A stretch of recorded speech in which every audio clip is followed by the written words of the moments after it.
Salutations, ici la Gaze, j'espère que vous allez bien. Aujourd'hui on se retrouve pour une nouvelle vidéo où je vais vous présenter des petits endroits que j'ai visités et que j'aimais bien dans le quartier de Harajuku à Tokyo. Alors c'est un quartier quand même assez connu, assez réputé.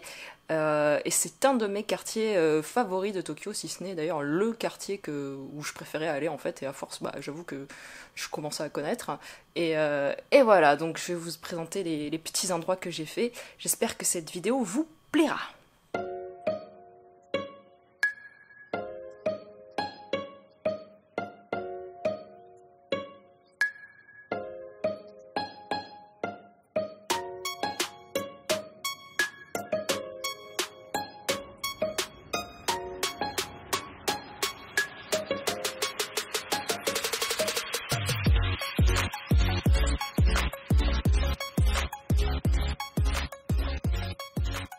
Alors on va commencer par ce qui est le plus connu, c'est-à-dire la Takeshita Street. C'est une longue rue marchande remplie de boutiques de vraiment différents styles. Ça va du visual kei, donc du punk, au gothic Lolita, sweet Lolita, vintage. Il y a aussi des boutiques un petit peu plus mainstream. Il y a aussi de la bouffe, notamment les crêpes qui sont extrêmement bonnes et assez réputées. Les crêpes japonaises sont quand même assez balèzes, elles sont assez comasses. Ça va vous coûter à peu près je crois que les prix commencent à 400 ou 500 yens, un truc comme ça. Mais t'en as pour ton argent. Alors en France tu vas payer 2,50 la crêpe au sucre, mais là ils se foutent pas de ta gueule. Hein. T'as de la chantilly, t'as des fruits, t'as du chocolat, t'as tout ce que tu veux. Hein. T'as vraiment une variété assez impressionnante de crêpes.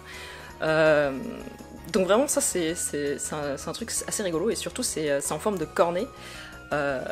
C'est un truc à faire, je pense. Après, au niveau des boutiques, du coup, dans ces Takeshita Street, personnellement, il y a une boutique dans laquelle j'aimais bien aller. Elle s'appelle ACDC Rag. C'est une boutique qui mélange deux styles complètement différents, c'est-à-dire un peu gothic punk et un peu, je dirais, je sais pas comment on pourrait appeler ça, ce style un peu mignon, bizarre, oserais-je dire. C'est assez rigolo, et je trouve que c'était assez représentatif en fait de l'image que j'avais de Harajuku, qui est quand même encore une fois un quartier assez réputé pour sa mode en fait, pour les différentes modes qu'on y retrouve et qui sont assez uniques entre guillemets. Donc du coup c'est vrai que il me semble que c'est une des plus anciennes boutiques de fringues, si je dis pas de la merde, mais en tout cas elle est assez connue. Et si vous voulez voir un petit aperçu de mode différents et japonais, je pense que ACDC Rag c'est quand même entre guillemets un must. Autrement, dans un budget un peu plus bas, parce qu'ACDC Rag c'est quand même pas donné. Faut savoir aussi que oui, il y a cette légende comme quoi le Japon c'est extrêmement cher au niveau de la bouffe, au niveau de quoi que ce soit. Je trouve pas que ce soit nécessairement vrai, je trouve au contraire que en fait avec l'euro on y gagne. Il y a pas mal de trucs qui sont très abordables, que ce soit en bouffe ou que ce soit en fringues d'ailleurs. Donc là voilà, par exemple la CDC Rag, c'est prix vraiment français, hein, pour un sweat, je crois que j'avais payé à peu près l'équivalent de 30 €, donc c'est à peu près ça en France aussi, si tu vas dans ce genre de boutique quoi. Donc du coup, si vous avez peut-être moins d'argent, je ne sais pas, ou si vous cherchez des fringues pour la saison ou quoi que ce soit, ou même pour le style japonais mais moins cher, il y a des friperies, on peut trouver des friperies, notamment celle où j'allais, parce qu'il me manquait des fringues chaudes d'hiver que je n'avais pas. J'étais allée à Kinji, qui est une boutique, donc une friperie, hein, qui revend des vêtements d'occasion. Vous pouvez trouver non seulement des trucs de marque, mais aussi des trucs complètement random ou lambda. Et il y a vraiment beaucoup de fringues, il y a vraiment de quoi faire, si jamais. Et c'est assez rigolo, du coup, ça vous donne encore une fois un autre côté de la mode, si vous êtes intéressé par ça, bien évidemment. J'avoue que moi, je suis... Même si ça ne se voit pas, j'aime bien les vêtements, je déteste faire les boutiques, mais j'aime bien regarder différents types de vêtements, etc. Et vu que c'est une boutique d'occasion, il y a vraiment pareil, différents styles, ça va du streetwear, sportwear, au gothique, il y a vraiment de tout, et encore une fois des trucs de marque, j'ai vu du Burberry, ce genre de trucs, un peu plus mainstream. Bien évidemment, ça sera des prix beaucoup moins chers, même si quand même il y a des trucs qui restent, où je trouve un peu trop pour ce que c'était. Mais on peut trouver des trucs à 10 euros, ou... ouais voilà, on va dire 10 euros. Après, dans les autres avenues, donc vous avez la Takeshita Street, qui est une longue rue marchande comme ça, comme je vous le disais. Vous avez une autre longue avenue qui est donc l'Omotesando, où là, il y a vraiment des boutiques encore une fois, plus mainstream, plus de luxe. Vous avez du VN Westwood, entre autres, c'est la seule marque dont je me souviens, excusez-moi.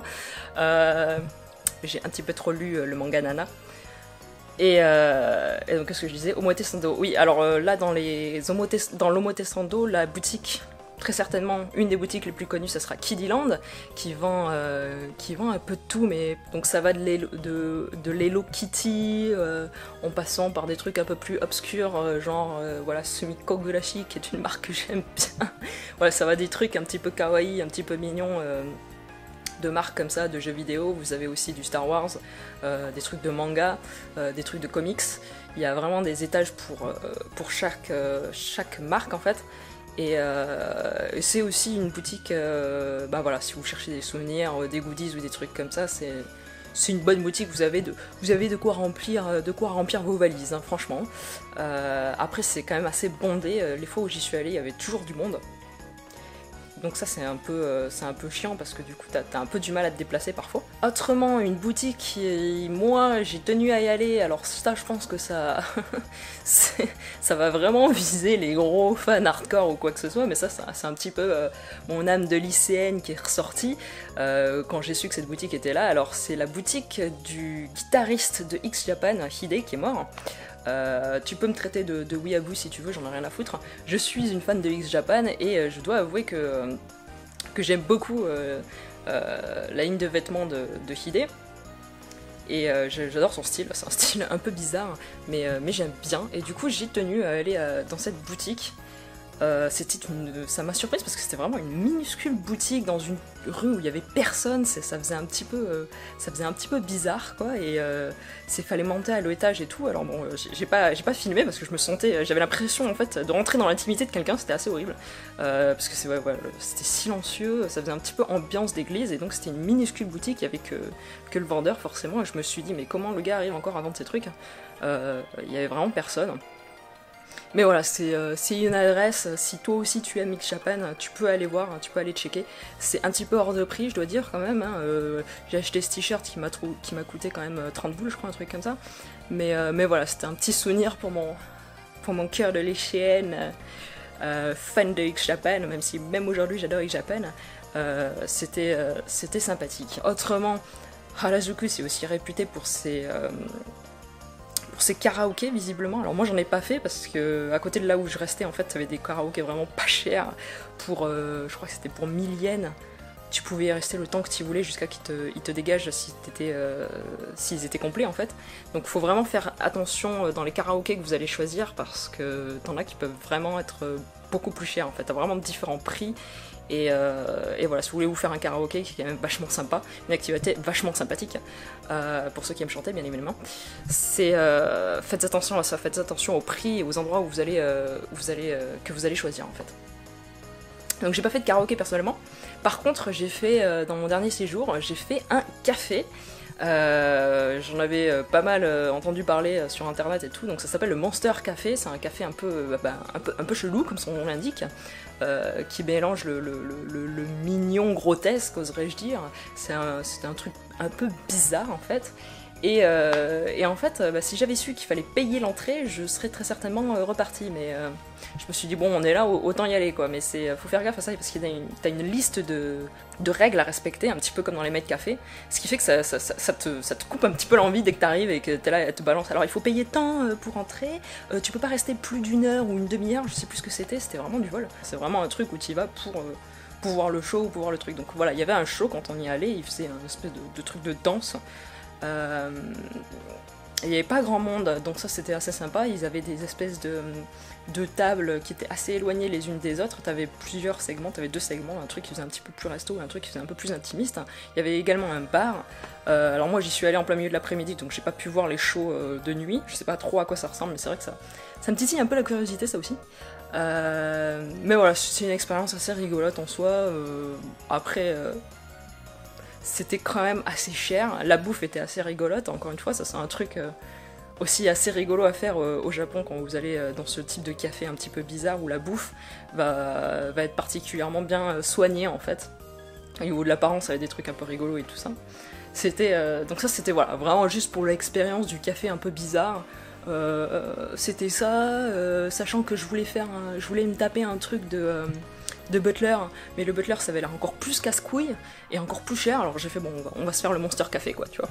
Mais voilà, c'est vrai que si vous allez à Tokyo, se faire des cafés un peu à thème comme ça, c'est une expérience assez rigolote à faire. Sachant que quand même, vous aurez toujours, à mon avis, une liste de règles à respecter et qui va vous couper l'envie dès l'arrivée, quoi. Mais bon, qui dit Harajuku ne dit pas forcément que shopping, débauche et société de consommation. Vous avez également un petit peu de nature. Quand vous arrivez à la station de métro, si vous allez un petit peu plus au nord, vous avez un énorme parc, le Yoyogi Park, qui est un parc que j'ai beaucoup apprécié parce que c'était quand même assez vaste.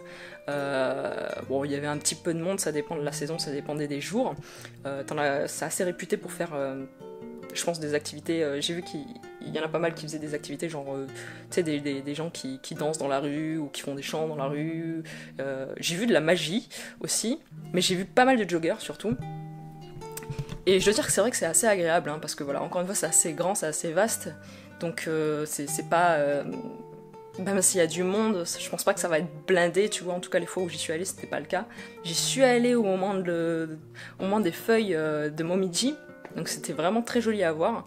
Et j'y suis également allée à l'hiver, ce qui était un paysage complètement différent, et c'était complètement vide, accessoirement, donc c'était aussi assez agréable.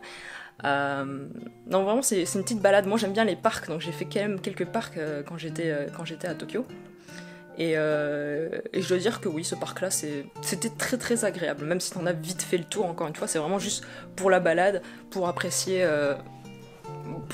la nature, voilà quoi, c'est pas... Il n'y a pas plus. Par contre, juste à côté de ce parc, vous avez le sanctuaire Meiji. Alors, j'en ai pas un énorme souvenir de celui-là. Je me souviens qu'il y avait une grande allée qui était assez jolie à voir. Mais voilà, c'est vrai que les sanctuaires ou les temples, à force, c'est vrai que c'est un peu horrible à dire, mais une fois que t'en as vu un, tu te dis, ouais, bon, encore un, quoi. C'est un peu comme les églises, quoi, si tu veux. On apprécie, mais... en soi, c'est un temple, quoi, tu vois, c'est un truc religieux, c'est bon, la bâtisse est jolie, etc., et l'histoire qui va derrière, bien évidemment, mais bon, voilà, donc je sais pas spécialement, c'est plus le parc qui m'avait plu que le sanctuaire en soi, mais bon, c'est quand même un lieu touristique assez connu. Donc tant qu'à faire, si vous voulez, le côté un petit peu plus traditionnel, un peu plus nature dans le coin de Harajuku, c'est aussi un must, quoi, en fait.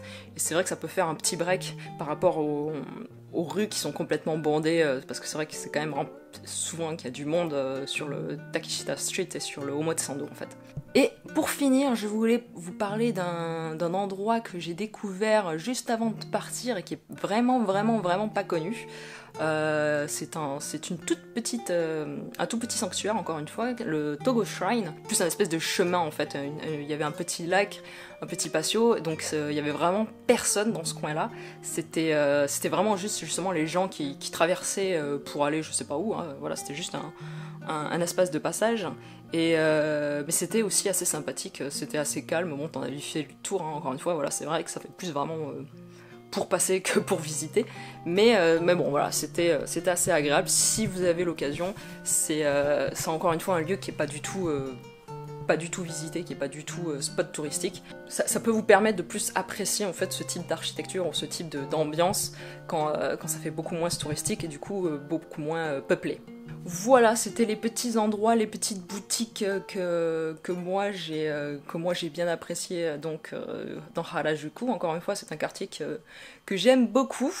Mais c'est vrai que quand je parlais avec d'autres japonais, quand je parlais de Harajuku, il y avait vraiment cette image de jeunes, en fait, de jeunes plus type lycéen ou peut-être début de vingtaine, etc. Donc où il y avait vraiment et aussi énormément de touristes. Je pense que c'est vraiment un quartier touristique.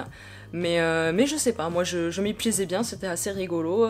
J'aimais bien j'avais vraiment l'impression de retrouver un petit peu cette ambiance que tu vois dans les films en fait. Je sais pas pourquoi, mais ça me faisait penser à Wasabi, tu vois. Je sais pas si tu vois la fille dans Wasabi, ses fringues et tout ça, et ça me faisait un peu penser à ça, donc c'est pour ça, ça me rappelle un petit peu les années 90, enfin les années 2000, donc ça me rappelait ma jeunesse, forcément, hein, je suis plutôt jeune, mais voilà, c'était vraiment un quartier sympathique, et que je conseille forcément à tout le monde, et encore plus à ceux qui sont intéressés par la mode, ou par ce côté un petit peu grunge,